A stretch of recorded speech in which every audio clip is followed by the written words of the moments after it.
Why do some people get healed and others don't? Is it strictly a faith issue? Now that question matters because the wrong answer can crush people. So first and foremost, let's start with what Jesus did not teach. Jesus never said if you're not healed, it's because you didn't have faith. In fact, Jesus helped people with strong faith and with weak faith. And sometimes even people that didn't ask for any healing at all. So no, healing is not a simple faith formula. In John 9, Jesus' disciples ask why a man was born blind. They ask, was it his sin or was it his parents' sin? And what does Jesus say? He says neither.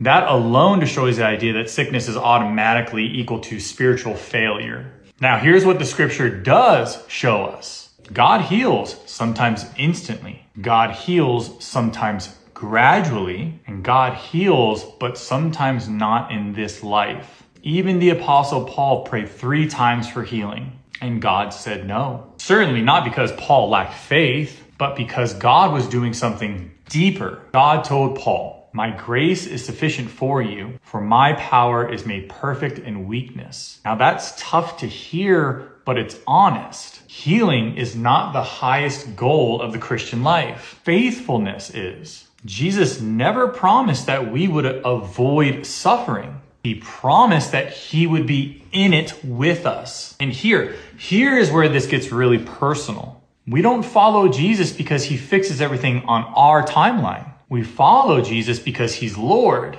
because he conquered death, and because our ultimate healing is resurrection. So if you're praying and you're still hurting, you're not forgotten, you're not weak, and you're certainly not doing Christianity wrong.